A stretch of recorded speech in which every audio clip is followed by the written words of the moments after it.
Chairman साहब, मेरे सामने बैठे पाकिस्तान का फ्यूचर, पाकिस्तान के नौजवान, मेरी बहनें, मेरे भाई, सबको अस्सलाम वालेकुम। सलाम के बाद आप तमाम लोगों को अपनी नई जिम्मेदारियां मुबारक हो।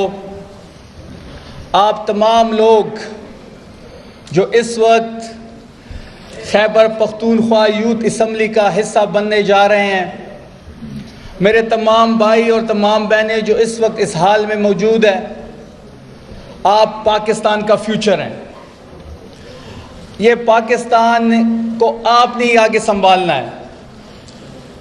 अगर आप पाकिस्तान की आबादी देखें, हमारी 60% आबादी जो है वो नौजवान पे मुश्तमिल है, आप पर मुश्तमिल है। और जब किसी मुल्क के पास इतनी बड़ी आबादी, इतना बड़ा एसेट मौजूद हो, तो इस एसेट से वो फ़ायदा ना उठाए, इस एसेट को वो डीरेल करे, इस एसेट को वो दीवार से लगाए, तो इससे बड़ी बदकिस्मती किसी मुल्क की भी नहीं है। Being a representative of Pakistan Tehreek Insaf, being a representative of provisional government, हमारा ये मानना है कि तहरीक इंसाफ नौजवानों की पार्टी है। हमारा ये मानना है कि इमरान खान नौजवानों का लीडर है।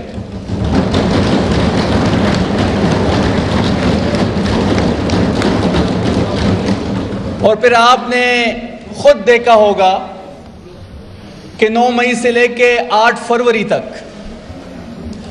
जो रियासत के इदारों ने, रियासत के हर इदारे ने जो ज्यादती और जुल्म पाकिस्तान तहरीक इंसाफ को बनाया, 9 मई के बाद जो एक ऑपरेशन हमारे खिलाफ लॉन्च किया गया, false flag operation Tehreek Insaf के खिलाफ लॉन्च किया गया।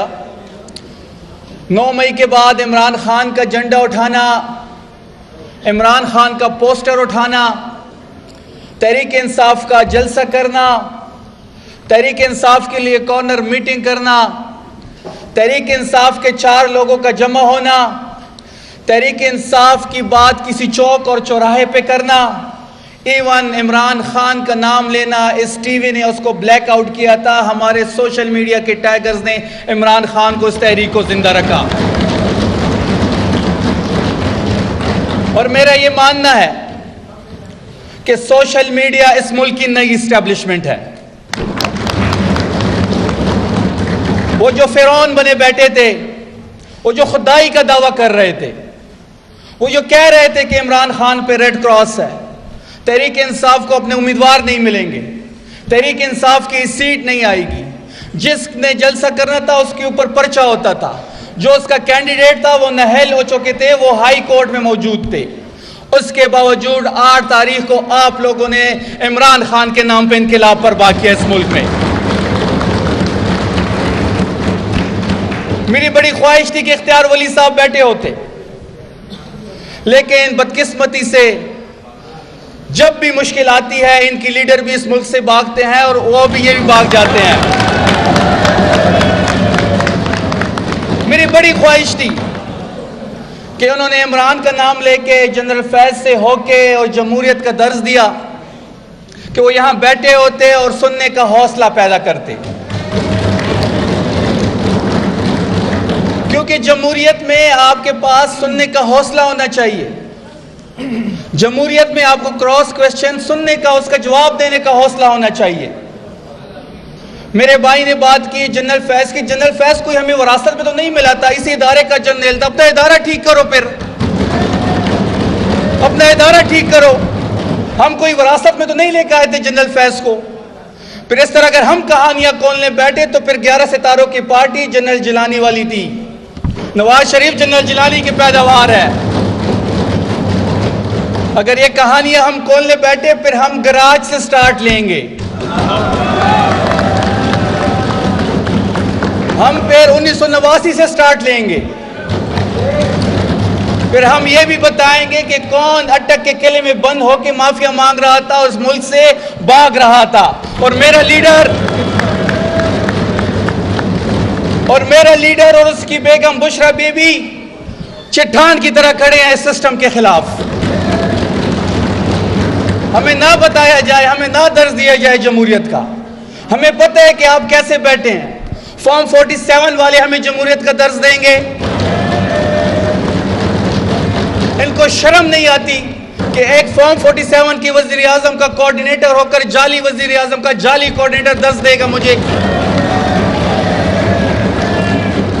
आप इस सूबे की बात करते हैं, सूबे के स्टेक होल्डर इमरान खान और तहरीक इंसाफ है और आप लोग हैं। पहली दफा इमरान खान ने एक नौजवान, एक ग्रास रूट लेवल के वर्कर को, एक कबायली नौजवान को इस सूबे का सीएम बनाया है। हमसे ज्यादा किसको पता है कि जो गुजरती है हमारे ऊपर गुजरती है। वादी तिरा में जो हुआ, जो अफगानिस्तान के बॉर्डर के साथ हो रहा है, जो कटलंग में हुआ, रोज हमारे लोग मारे जाते हैं। इनको क्या पता, ये तो इस्लामाबाद के एक बंद हाल में टाई सूट पहन के, इस्लामाबाद के एक हाल में टाई सूट पहन के, ईसी लगा के मेरे कबाइल के फैसले आप करेंगे, मेरे यहाँ के खैबर पख्तूनख्वा के फैसले आप करेंगे, यहाँ के फैसले सीएम सोहेल अफरीदी करेगा, इमरान खान करेगा, यहाँ का नौजवान करेगा। किसी को कोई इख्तियार नहीं है कि वो मेरे फैसले इस्लामाबाद में करे। मेरे फैसले कबाइल के मशरान करेंगे, मेरे फैसले खैबर पख्तूनख्वा के नौजवान करेंगे, मेरे फैसले खैबर पख्तूनख्वा की असम्बली करेगी और मेरे फैसले जो है इंशाल्लाह वो इमरान खान करेगा।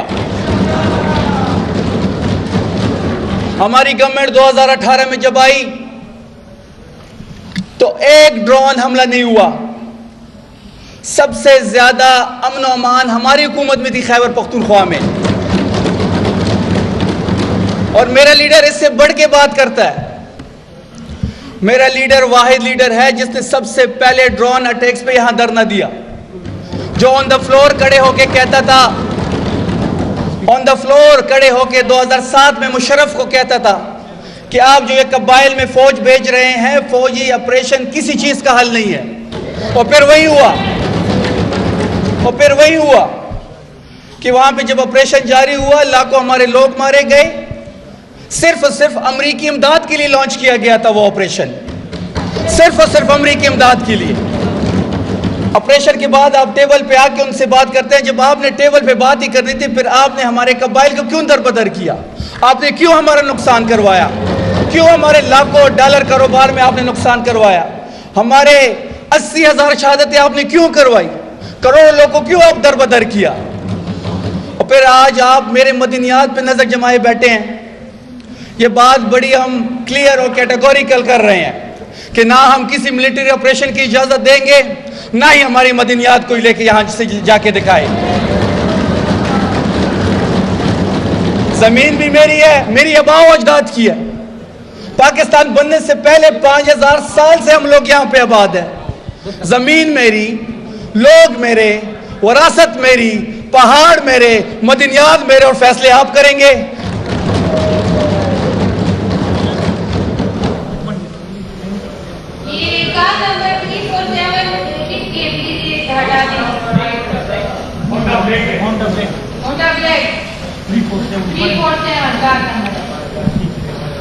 जी।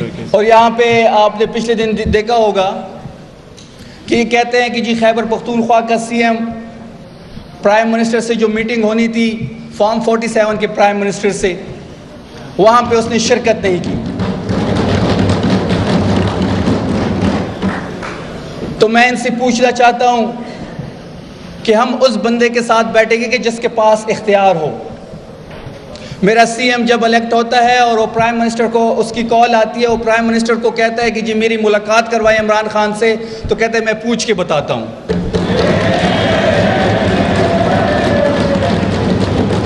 अब जो क्या, अब मुझे ये नहीं समझ आ रही कि आपने किससे पूछना है,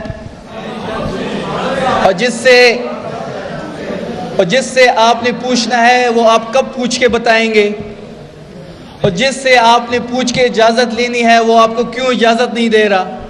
तो हम उस प्राइम मिनिस्टर के साथ कभी नहीं बैठेंगे जब तक हमारी मुलाकात इमरान खान से नहीं करवाई जाती।